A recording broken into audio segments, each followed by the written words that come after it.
Welcome to Big Brave Business. This is a podcast built on the belief that you can create absolutely anything for yourself. Whether it's a dream job or a dream life, it's all possible for you. I'm Amanda Nelson, a virtual assistant and digital marketer, and that's Sarah Heater, podcast producer and strategic consultant. Each week, we will share insights from working with dozens of clients, stories of how we got where we are, and encourage you to see us as your new business besties. So grab a cup of coffee and let's talk being brave in business.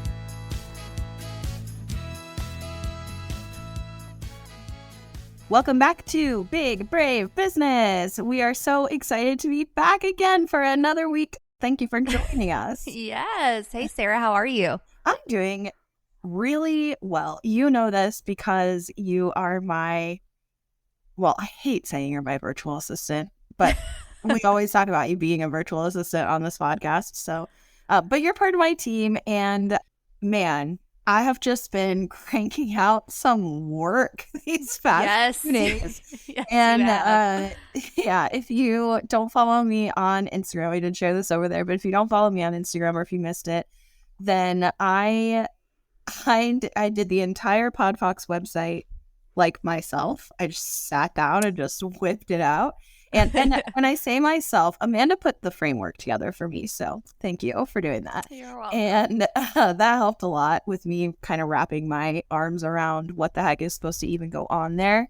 I cranked all of that out. I updated the branding for almost all of our old resources, from like Sarah K. Heater branding to PodFox branding. If you're new here, I've been doing business in the past just as Sarah K. Heater. This past year has been a transition to a company name, which is PodFox. So it has totally separate website, separate branding, all of that. So that's what I've been working on. And it's insane. I sent the link to my mom to say hey, here's why I've been so uncommunicative, because I've been working a lot. And she was like, that is a ton of resources. Did you just make all of those? It's like, no, actually, I already had them. They look so good, too, in the PodFox colors. I'm obsessed. Thank you. So good. It's really fun, and it's really fun and colorful and happy. But yeah, I've been cranking out a ton of work. So I'm just super motivated right now, and that is really helpful for just being excited about work and wanting to work all the time. How about you? How are you? I'm doing good. Things have been really, really busy, but exciting. I have gotten the opportunity to work with some new people on some new smaller projects, which has been fun. Yeah, things have been really good. I will say it feels like I'm doing a ton of work. You know, those weeks where you feel like you're doing a ton of work and you're there's nothing to report. Everything has just been a lot of projects getting completed. A lot of my clients are out for spring break and then the next 2 weeks. So I have deemed the next 2 weeks no call, except for you, no call catch up project completion.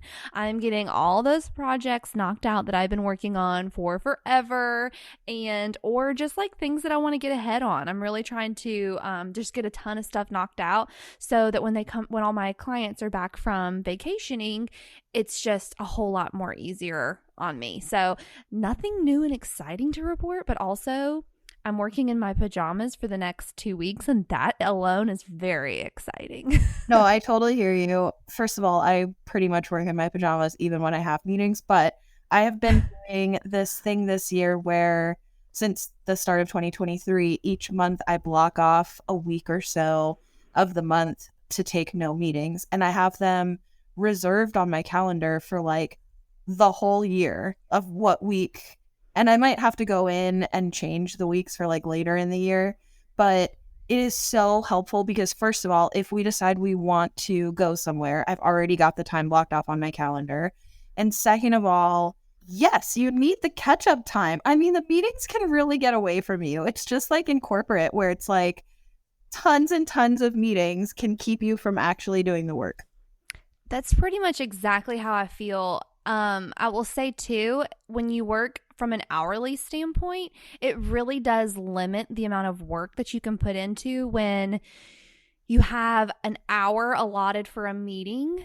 I could I could, while a meeting is going on, I could be uploading a video for a client, I could be updating show notes, etc.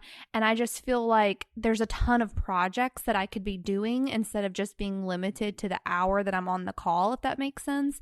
I'm just so much more, and when I'm on calls with clients, I'm super engaged. So it's impossible to multitask. So not only is it just, oh, there goes an hour of a meeting time, but it's also the ability that I could have been doing multiple projects at once, wrapping up multiple projects. So I am not on your level yet, but I seek to be like you. Right now, I just have, basically, I take 2 days non-negotiable of the week, no calls.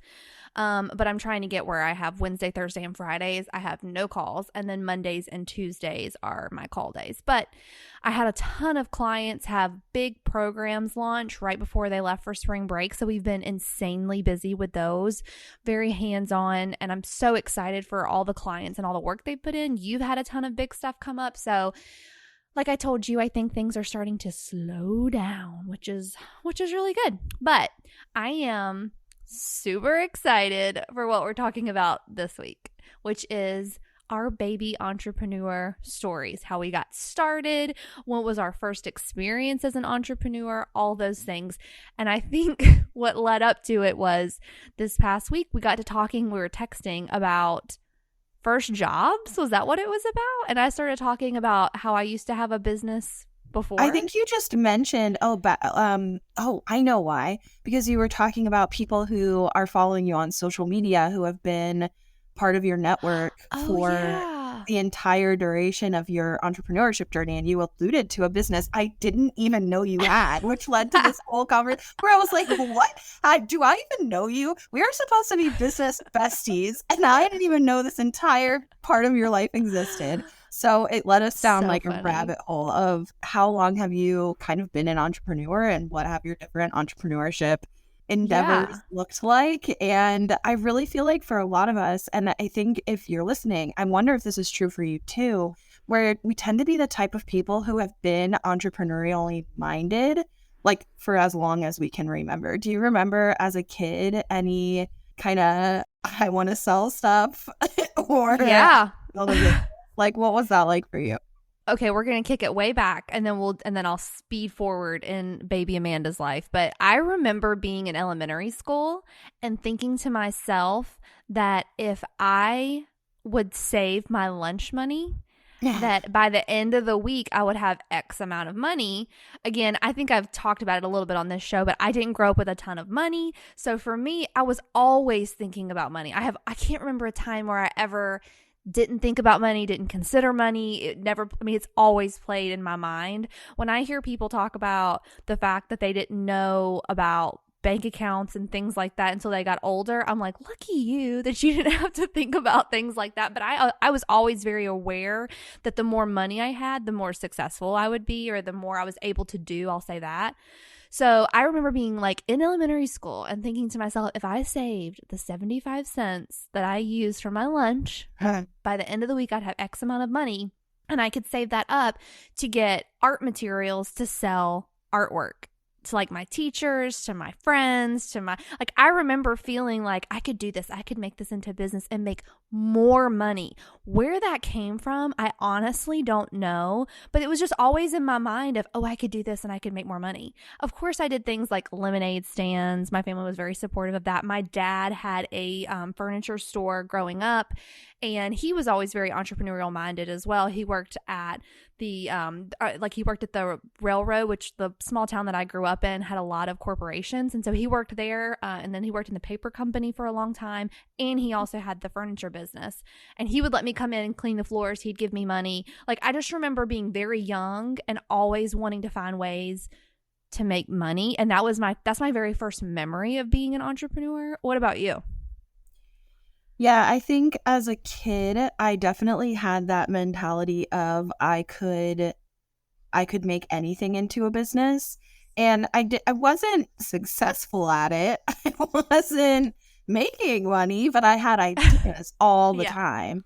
And anytime I learned how to make something, it'd be like, people like this. I could make it and sell it. I specifically remember doing this with those like pot holders that you could weave. Did you ever do that? Oh, yeah.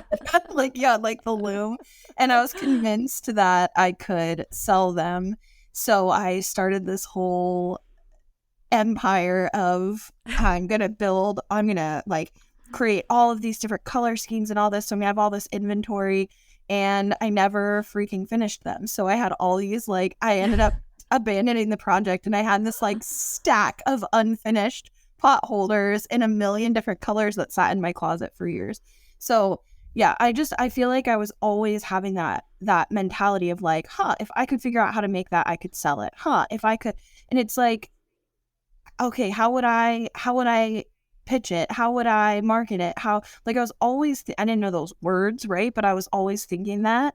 And I remember my dad saying to me when I was a little kid, oh, we're a lot alike that way. Like, we both are always looking for new business ideas. And I was so tickled to kind of have that in common with him at the time. And it's funny because his entrepreneurship journey has not been easy. And I think I shared in the very first episode, so shout out to you if you've been listening since then, that was actually one of my mom's like biggest hesitations about me pursuing entrepreneurship in recent years, is that she was married to my father and experienced the ups and downs of entrepreneurship, and she was nervous for me. So yeah, anyways, it's my mindset my whole life is always idea generation. Yeah. Follow through, not so much. Well, you were also like a child trying to make pot holders, so I feel like you get a pass on that. I also am thankful too, looking back on it now as an adult. I had a lot of adults give me a lot of opportunities to learn and to work. I remember I had a dance teacher. I was really big into ballet. Like, if you would have asked me my senior year of high school, I was like, oh, I'm going to be a prima ballerina. That was my goal. And I remember I had a dance teacher who was like, if you want to pay for your classes, you can assist. You can come in and assist, but you do have to be here at this time and you have to stay here this long. And I remember I was like in middle school, and I would help assist with the younger girls and boys for that matter, but the younger classes. And I remember thinking, now looking back on it, I'm like, part of me wonders if it's because they knew that I was financially struggling, but also I wonder too if it was just that they may have saw something in me, a willingness to like want to earn my own way, that they gave me that opportunity. I also, we've mentioned this at a previous episode, worked at a summer camp, and that was offered to me. I didn't apply to do that. It was somebody asked me, hey, would you want to do this? Opportunities that I never probably would have looked at for myself. It makes me realize that I could give that opportunity to other people too. You know what I mean? It just really makes you, like, all those small experiences really added up to my journey along the way. But so fast forward a little bit, tell me, what was your like first entrepreneurial endeavor as like a semi-adult? Actually, before I go to semi-adult, I'm going to match you with middle school. Because in middle school, I started babysitting. And when I say I started babysitting, yes, sometimes for people I knew, but I also started putting flyers in everyone's mailbox in town. Like, you're not actually allowed to do, but that's okay. I was a middle schooler. I didn't know. And then I also built websites. I was in an after-school web club, learned how to like write HTML and CSS, and then really like flourished from there, self-taught. And there were a lot of like local businesses that needed websites, and not build a lot of them, but I built out a few web pages for people, which translated in high school to making people's AOL Instant Messenger like extended profiles. Do you remember how like people would have a link? This was like link in bio before link in bio. Like your AOL Instant Messenger profile would have like just a limited character amount, but you could link stuff. So people would put links to a miniature website where they could build out like an extended profile. So my best friend at the time actually and I also, like, we started a business together where we built a bunch of templates and sold them for AOL Instant Messenger extended profiles, which then became MySpace profile templates that we would sell like MySpace code by the end of high school / early college. So that like web design thing, she and I were both in the same after school web club in 5th grade. And then it just totally took off from there. Like that is crazy. So That's really cool. Like, it I didn't have was. none of my hustles until I was like, I think a senior in high school. Did I ever get like a technical side gig, which was like photography? You're out here writing code as a fifth grader, like a boss. Yeah, it's funny because I don't know. I'm not sure exactly what year I probably started doing it for money. I think like sixth or seventh grade, probably. But once we taught ourselves, if you know anything about web design, once we taught ourselves CSS, it was a total game changer. And I mean, when I say we did this, we literally opened a blank notepad document and started typing. And that's how we built websites back then.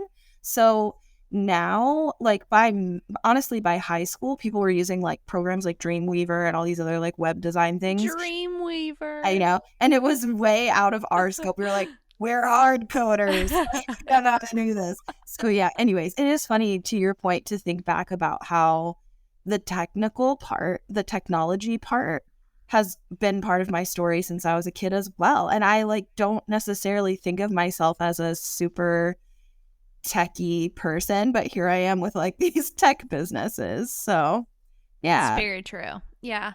I remember starting to do photography, and that was a really good example of someone giving me an opportunity. Somebody gave me a camera and was like, hey, you'd be good at this. And I was like, really? Okay. And I remember having a BlackBerry, and I used to take pictures of everything on my BlackBerry. And I was like, stellar quality. Let me tell you something. People are probably trying to buy those, like millennials are crying because Gen Zers are out there trying to buy old BlackBerries to get rid of iPhones because they're coming back around from what I hear. But anyways, I started doing photography, and that really paid a lot of my way through to get me to move out of my small town. I did photography to get out of my small town, and I went and I moved about 3 hours from home, and I got a job working at a hair salon, and I was doing photography on the side. And looking back now, it made all the difference financially for me as a baby 18-year-old trying to like find my footing in life. It's just crazy how you find businesses when you're open and entrepreneurial minded when you need them. You know, like I found being a VA because I needed something else. What my corporate job was not fulfilling to me. I was not happy, but I was open to it, and it found me, you know? And I think all of the things that I've done have been given to me in a way when I need it the most because I was open to it. I looked for it. I was willing to work for it, you know? But yeah, when I left college, I did not have a great experience at college whatsoever. And I moved back at home to kind of regroup. And I met this person, another opportunity to work in a store in downtown in the area that I was born and raised in. And I had the opportunity again to learn how to paint furniture. And I did that for about 5 or 6 years. And I grew a successful business. I was teaching painting classes on the weekends. I had a lot of custom work. I loved it. To do it in the small town that I did it, now looking back, it was very successful. Now, when I was in it, I remember thinking, oh, this is like, you know, chump change. This is a side gig. I could have. Right. But looking back on it, I wish I could kick myself because it was actually pretty successful considering that the population of my small town is like, I don't know, the size of Stars Hollow. When you, good reference. Gilmore Girls. When you sent me photos, honestly, I thought it was mind-blowing. It looked so cool that you had, because to clarify for people listening who did not know you then, because as we established, there are some people who have been the real ones supporting you since then. It's very true. But for those who did not know you then, we're not talking like you painted a couple of pieces in your house. We're talking you had a physical location, like you had a store that people came to take classes in. You had a whole office space. Like, what was your inventory like? I mean, it was like a whole thing. Yeah. It was attached to the business that I worked in so I managed a retail store called Antigone's and if you're back home in Bruton, Alabama and you're listening to this and you knew me when, Shout out to you. But I managed that store for about 6 years, and the owner of the store sent me to North Carolina to be educated by the best, the GOAT, Annie Sloan, who was the original creator of chalk paint. I'm not going to get into chalk paint here, but it was a big deal at the time. And so she let me work out of the back of the store. So I had like my own little quote unquote storefront. I had an office. I had a big warehouse and all that. So like inventory wise really varied because it was totally up to me to go out and get the pieces. So scouring yard sales, going to thrift stores, buying pieces on the cheap, finishing them, making sure that all the knobs match, things like that. And then I also took a lot of commission pieces, and those were done by like how much time did I have each month to dedicate to that, but I mean, it was my full-time gig. I did pretty well. I was living at home at that time. So looking back on it, I'm like, girl, why were you complaining about bills? Like, you had money coming in. Like, I didn't have half the responsibility that I do now, but it was good. Yeah, it was a really good business, and I did that. But before I even started doing that, I had a online clothing boutique. Shout out to you if you were around about 12 years ago when Lovebirds Boutique was rocking and rolling online. I shipped internationally. It was awesome. I really, really, really loved the work. I loved doing it. Looking back, I'm like, oh, you should have kept it going. But I wouldn't be where I'm at now had I not. But my life circumstances changed. I ended up moving to where I live now. And so everything kind of closed down at that point. And that's what led me to working in the marketing agency that I was in, which led me to the job I have now. So like at the end of the day, it all worked out, but there is still a part of me. Like I tell my husband all the time, I'm like, oh, I wish I could have a business again. Like I want to have a storefront. Like I would love that so much. I think long term that would be incredible, but I also know like how hard those businesses are. Like retail is so hard. And I also remember thinking a big concern of mine when I was doing the painted furniture was, realistically, how physically long can I do this? Like I'm picking up hundreds of pounds of furniture every week. I'm having to move things around by myself. It's very strenuous. It's a lot of labor. It's very intensive. You're like a lot of fumes. Like I remember thinking to myself, realistically, how can I do this every single day until I'm 80? Like not really. So there's a lot of nostalgia in it for me, but those were my big businesses that really catapulted me to where I was and gave me a big insight. I still have big plans, and I still have some things in the works, I think, in the future. I don't think I'll ever let go of the idea of having an online business. Yeah. I've kind of talked a little bit about that with you. There's just only so many hours in the day. I feel like we could do a whole conversation about like and maybe this is a future episode. If this sounds interesting to you, let us know over on Instagram at Big Brave Business. But I think it would be interesting to do a whole episode where we have conversations about like the logistics of different types of businesses, to your point about retail being really hard. And it's just a whole other conversation compared to like being a service provider and so on and so forth. So when I got to college, I was doing some random things. I would tutor for math, which is hilarious because I didn't even take any math in college. I took calculus in high school, and then I tested out. I didn't even have to take math in college, but because I had taken calculus in high school, there were people who were struggling with either like college math or even calculus in our freshman year of college. And I actually got paid. People paid me to help them through their math classes, which is so funny. And then I started working on campus in the Career Services Center, and I learned a lot about like resumes and interviewing. And I kind of established a reputation like among my friends, my sorority, etc., as the resume girl. And I loved resumes. So people would come to me for help with their resumes in the Career Center, but they'd also come to me outside of my job and offer to pay me like directly.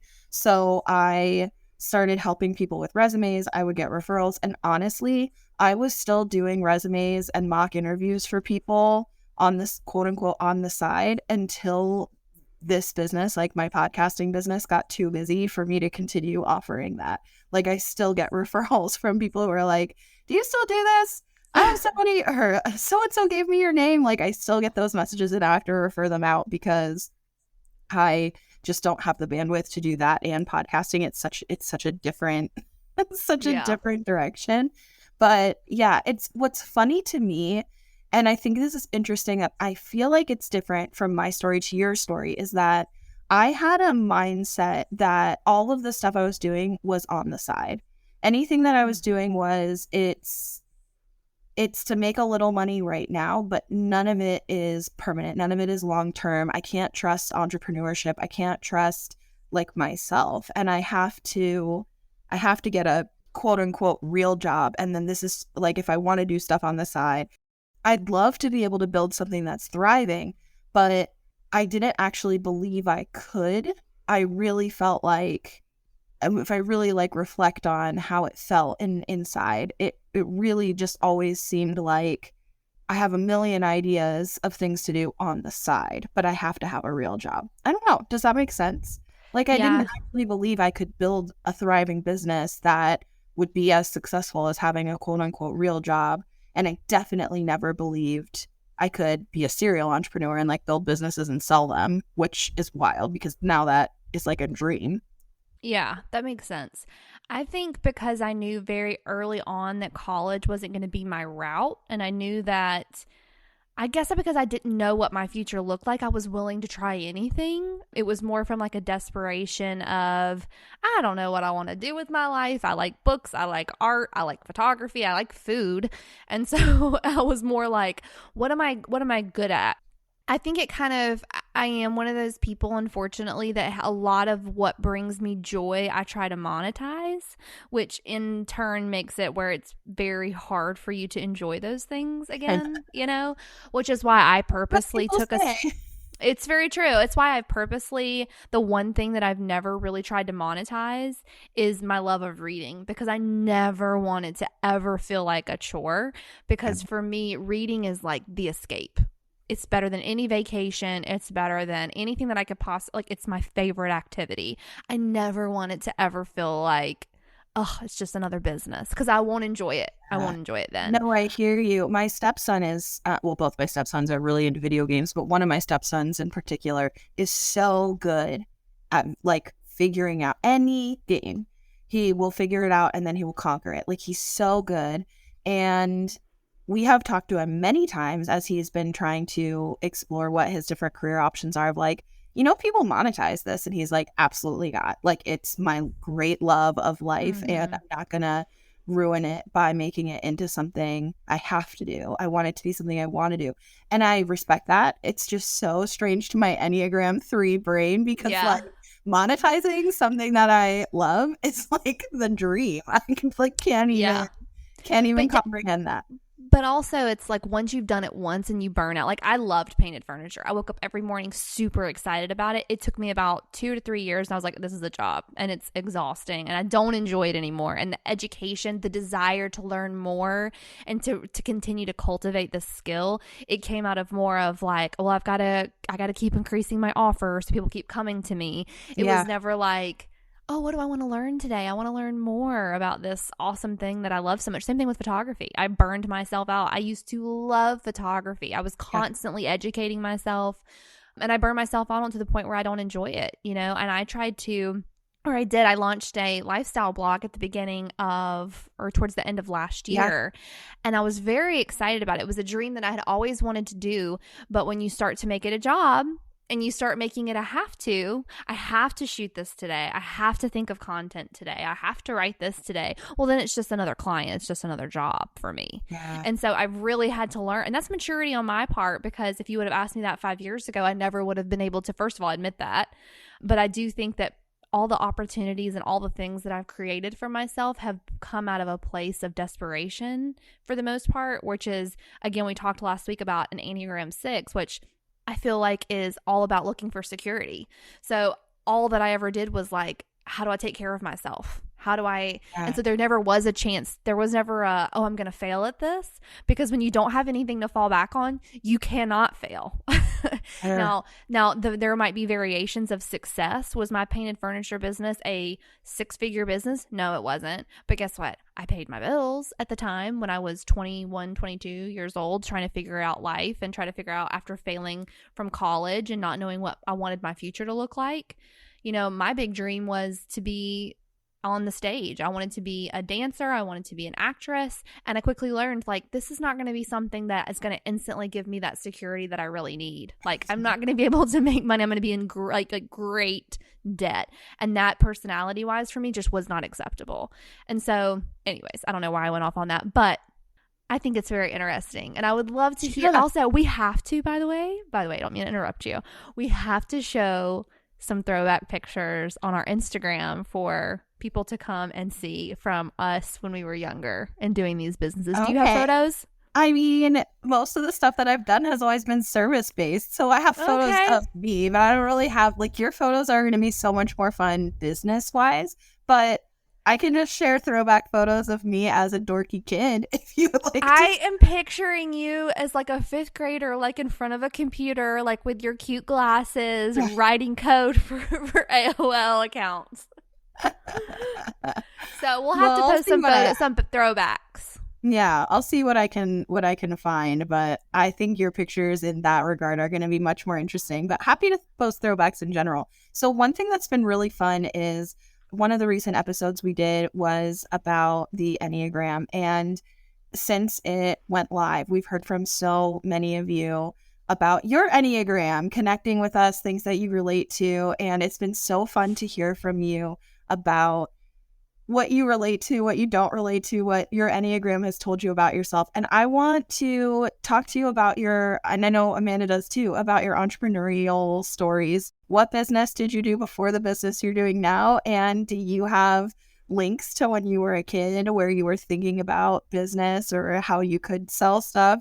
I saw an Instagram post the other day, a reel, where somebody was like dangling a friendship bracelet, like one of those handmade friendship bracelets. And she was like, shout out to all the girls who sold friendship bracelets as kids. And then it like switches and she's all, how's your business doing now? Like we all became entrepreneurs. We did. And I think that's so funny. But anyway, so what were your early entrepreneurial days? We want to hear about it. You can connect with us over on Instagram.